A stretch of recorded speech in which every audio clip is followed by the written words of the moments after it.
Genghis Khan, the legendary Mongol conqueror, is known for his relentless military campaigns and the vast empire he established across Asia and Europe. However, there is no historical evidence to suggest that Genghis Khan specifically refused to invade India. In fact, during his lifetime, Genghis Khan focused primarily on conquering territories in Northeast Asia, Central Asia, and parts of the Middle East. His successors, however, did attempt to expand into India, but their efforts were met with limited success. In order to provide a comprehensive understanding of the events surrounding Genghis Khan's empire and the Mongol invasions of India, it is necessary to delve into the historical context, the Mongol conquests, and the reasons behind the relative absence of Mongol influence in the Indian subcontinent. The rise of Genghis Khan and the Mongol Empire began in the early 13th century. Born as Temujin, he unified the various nomadic tribes of Mongolia and established a highly disciplined and skilled cavalry force. Through his exceptional leadership and military strategies, Genghis Khan quickly expanded his territory, conquering neighboring tribes and establishing a vast empire stretching from China to the Caspian Sea. Genghis Khan's primary objective was to build a large and powerful empire, rather than to conquer specific regions. He sought to create an empire that would facilitate trade, cultural exchange, and the spread of ideas. Genghis Khan's conquests were driven by a desire for wealth, power, and the establishment of a strong Mongol identity. The Mongols were known for their adaptability, as they absorbed the cultures and technologies of the regions they conquered, which contributed to their military superiority.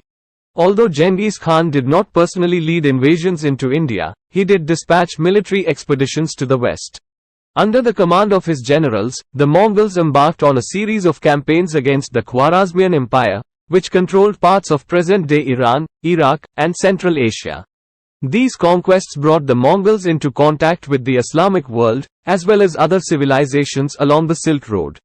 The Mongols encountered fierce resistance from the Khwarezmians and faced challenges adapting to the unfamiliar terrain and tactics of their opponents. While the Mongols were successful in their western campaigns, their attention was primarily focused on territories closer to Mongolia, and the empire continued to expand in that direction. The Mongol conquests were characterized by a swift and brutal military force, overwhelming many of their enemies. However, India, with its vast size, diverse geographical features, and powerful kingdoms, presented a unique set of challenges for the Mongols. During Genghis Khan's lifetime, the Indian subcontinent was divided into numerous kingdoms, including the Delhi Sultanate, the Rajput kingdoms, and the southern kingdoms. These kingdoms were well organized, possessed significant military capabilities, and often engaged in complex alliances and conflicts with each other. India's rich cultural and economic resources, as well as its geographical barriers such as the Himalayas and dense jungles, made it a formidable region to conquer. It is worth noting that Genghis Khan died in 1227, before the Mongols turned their attention to India. Following his death, his successors continued expanding the Mongol Empire and launched invasions into various regions.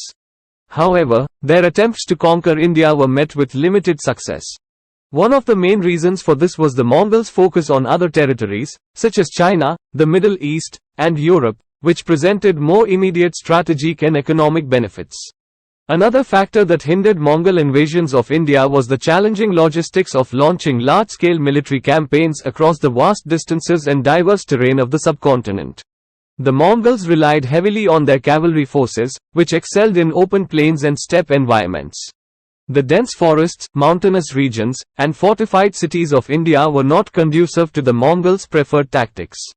The lack of reliable intelligence, long supply lines, and the difficulty of navigating unfamiliar landscapes also posed significant challenges. Additionally, the Indian kingdoms were not unified against the Mongol threat.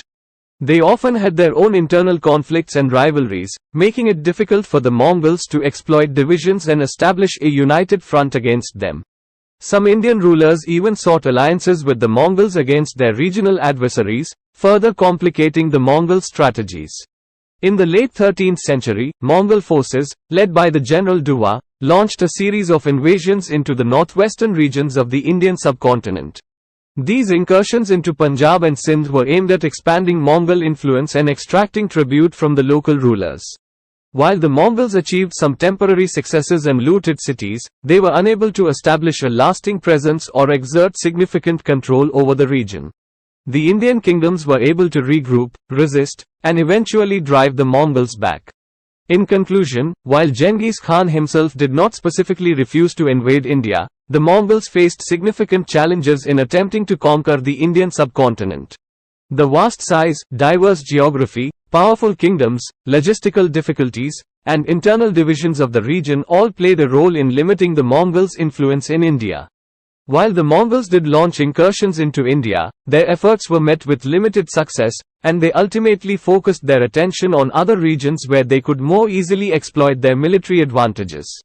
The absence of a comprehensive Mongol conquest of India was a result of a combination of factors, rather than a deliberate decision by Genghis Khan or his successors.